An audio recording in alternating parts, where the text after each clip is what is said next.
India கூட்டணி முதலமைச்சர் வேட்பாளராக களமிறங்கிய தேஜஸ்வி யாதவ் தொடர்ந்து பின்னடைவை சந்தித்து வருகிறார். இதுகுறித்த கூடுதல் விவரங்களை வழங்குவதற்காக எமது செய்தியாளர் சிவக்குமார் இணைப்பில் இருக்கிறார். வணக்கம் சிவக்குமார், தேர்தல் குறித்த கூடுதல் விவரங்களை பதிவு செய்யலாம்.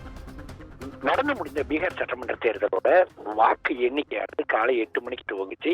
ஏறத்தாழ 9 மணி வரை தபால் வாக்குகள் எண்ணப்பட்ட நிலையில அதன் பிறகு நம்ம மின்னணு வாக்குப்பதிவு இயந்திரங்கள் மூலம் பெறப்பட்ட வாக்குகள் எண்ணப்பட்டிருந்தது. மொத்தம் 230 மேற்பட்ட தொகுதிகள் கொண்ட இதுல பெரும்பான்மைக்கு 824 தொகுதிகள் தேவை. இந்த சூழ்நிலையில பாஜக மற்றும் பாஜக தரப்புல ஒரு கூட்டணியும், காங்கிரஸ் தரப்புல ஒரு கூட்டணியும், அதே மாதிரி பாத்தீங்கன்னா தேர்தல் ஆலோசகர் அவருக்கு தலைமையில ஒரு கூட்டணியும், மொத்தம் 3 கூட்டணிகளாக இந்த தேர்தலை சந்திச்சது. இந்நிலையில காங்கிரஸ் தரப்புல நிறுத்தப்பட்டு முதல்வர் வேட்பாளராக இருந்த, அதாவது நாங்க பதவியேற்போம் 13ஆம் தேதி, அதாவது 14ஆம் தேதி வாக்கு எண்ணுவாங்க, 18ஆம் தேதி நாங்க பதவியேற்போம் அப்படின்னு சொல்லி தேஜஸ்வி யாதவ் ஏற்கனவே குறிப்பிட்டிருந்த நிலையில அவர் போட்டியிட்ட ராக்கப்பூர் தொகுதியில இப்போது 3016 வாக்குகள் வித்தியாசத்துல பின்தங்கி இருக்கிறாரு. இவரை எதிர்த்து போட்டியிட்ட பாஜக வேட்பாளர் சதீஷ்குமார் யாதவ் 17,599 வாக்குகளும், அதே மாதிரி தேஜஸ்வி யாதவ் 14,583 வாக்குகளும் பெற்று இருக்கிறாங்க. ஏறத்தாழ பாத்தீங்கன்னா 3016 வாக்குகள் வித்தியாசத்துல அவர் பின்தங்கி இருக்கிறாரு.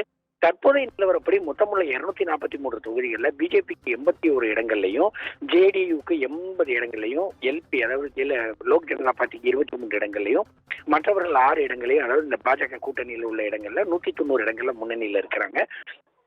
காங்கிரஸை பொறுத்த மட்டும் 49 இடத்துல முன்னணி வச்சுட்டு இருக்குது. ராஷ்டிரிய ஜனதா தள் ஆர்ஜேடி 35 இடங்களையும், காங்கிரஸ் 5 இடங்களையும், இடதுசாரிகள் 7 இடங்களையும் தற்போது முன்னணி வச்சுட்டு இருக்கிறாங்க. அதாவது 3வது இடத்துக்கு போட்டியிட்ட பிரசாந்த் கிஷோர், அதாவது தமிழ்நாட்டில் திமுகவுக்கு அரசியல் ஆலோசகராக விளங்கி வந்த அவர் தற்போது மொத்தமா, அதாவது 230 தொகுதியிலே நாங்க தனியா போட்டி போடுறோம் அப்படின்னு சொல்லி போட்டி போட்ட நிலையில ஒரு இடங்கள்ல கூட அவர் முன்னிலை வைக்காத ஒரு சூழ்நிலை தான் நிலவிட்டு இருக்குது. அதுலயும் பாத்தீங்கன்னா காங்கிரஸ் கட்சியில தாங்கள் கண்டிப்பா பதவி ஏற்போம் அப்படின்னு சொல்லி ஏற்கனவே தெரிவித்திருந்த தேஜஸ்வி யாதவ் தன்னோட சொந்த தொகுதியான ஒரு போட்டியிட்ட ரேகப்பூர் தொகுதியில தற்போது 3000 வாக்குகள் பின்தங்கி இருக்கிறது. காங்கிரஸ் மத்தியில் ராஷ்டிரிய ஜனதா தள கட்சி, அது மட்டும் இந்த காங்கிரஸ் கூட்டணியில் உள்ளவங்களும் ஒரு அதிர்ச்சியில எழுப்பி இருக்குது.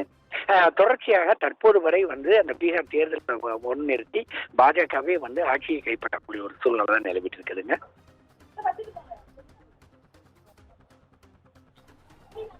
விவரங்களை வழங்கியமைக்கு நன்றி சிவக்குமார்.